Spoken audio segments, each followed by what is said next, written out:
Halo sahabat semuanya, welcome to Math Class with Sri Ramadhani. Pada kesempatan kali ini, saya akan membahas transformasi geometri bagian dilatasi. Kita akan belajar cara menentukan dilatasi dengan pusat 0,0 dengan faktor skala K. Nah, ini adalah beberapa contoh penerapan dilatasi dalam kehidupan sehari-hari. Pertama, ini ada peta Indonesia. Ukuran Indonesia tidak bisa kita bayangkan. Nah, di sini bisa ditampilkan dengan selembar kertas saja.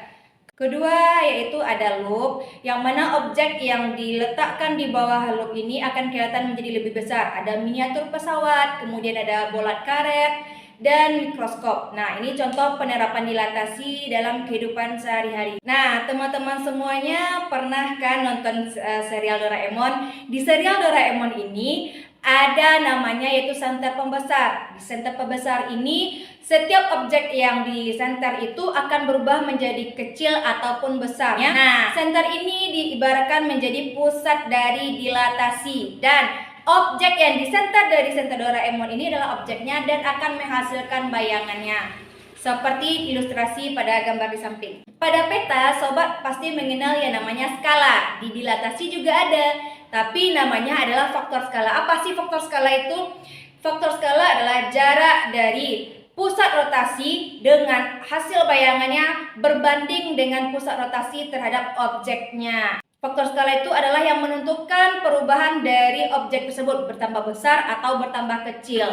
Objeknya tidak berubah bentuk. Kita akan menentukan hasil dilatasi dengan permasalahan berikut. Sobat bisa membaca soal yang ditampilkan. Permasalahan ini, tangan yang diberi senter ini adalah objek yang akan dilatasi. Di senter akan menghasilkan bayangan, ukurannya menjadi 2 kali. Nah, gimana sih cara kita menentukan hasil dilatasi? Pertama, kita taruh dulu semua titik A, B, C, D-nya pada bidang kartesius. Ayo kita taruh titik A, B, C, D, E. Nah, kemudian dilatasi itu kita perpanjang pusat ke titik A. Kita bikin garis. Habis itu, berapa panjangnya kita menjadikan 2 kali panjang semula sesuai dengan skala dari soal. Nah, kita gunakan penggaris dan jangka. Jadi dari titik pusat yang 0 A, kita garis. Habis itu kita perpanjang sampai ke titik menghasilkan bayangannya A aksen. Kita begitukan semua titik B, C, D, dan E menghasilkan bayangan.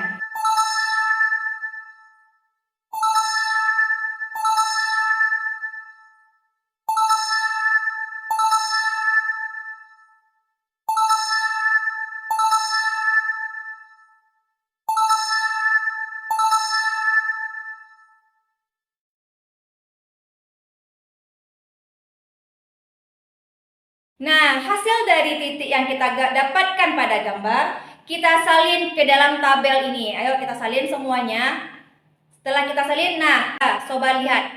Awalnya titik itu adalah 1,1 menjadi 2,2, 2,3 menjadi 4,6. Nah, coba simpulkan. Objek yang awalnya itu adalah titiknya X, Y.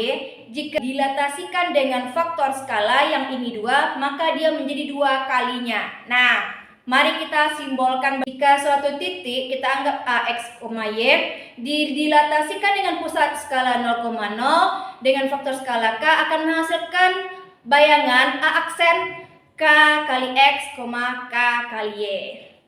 Sekarang yang kedua kita akan membahas tentang sifat-sifat dari dilatasi. Nah, lihat gambar pertama yaitu adalah gambar segitiga faktor skala K. Lihat ini hasilnya gimana. Gambarnya ini akan menghasilkan objek yang sama. Jadi kalau ketika K-nya sama dengan 1, maka hasil objeknya sama tepat pada gambar objek yang sebelumnya. Nah, gimana kalau K-nya itu besar dari 0? Kita perpanjang titiknya sesuai dengan faktor skala yang diinginkan. Dari titik pusat 0 kita ke A, perpanjang menjadi 3 kali. Nah, hasilnya di sini kelihatan kalau dia itu menjadi lebih besar. Dan gimana dengan arah dari dilatasinya? Kalau dia positif, maka hasil dilatasinya searah dengan objeknya. Gimana dengan faktor skala yang ini, negatif 2? Maka hasilnya akan berlawanan dengan arah dilatasi tersebut.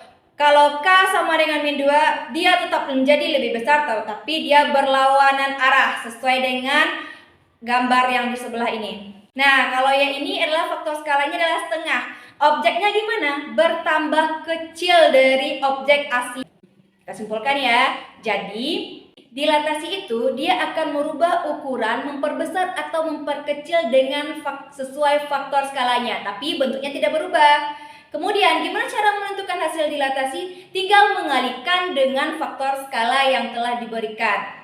Terus, gimana sih sifat-sifatnya? Pertama, kalau objek yang didilatasi dengan faktor skala positif, maka hasil bayangannya akan searah dengan objek yang didilatasi. Kalau negatif, maka hasilnya akan berlawanan arah dengan objek yang didilatasi. Nah, kalau faktor skala besar dari 1, maka objeknya akan bertambah besar. Tapi kalau rentangnya antara negatif 1 sampai 1, maka objeknya akan bertambah kecil.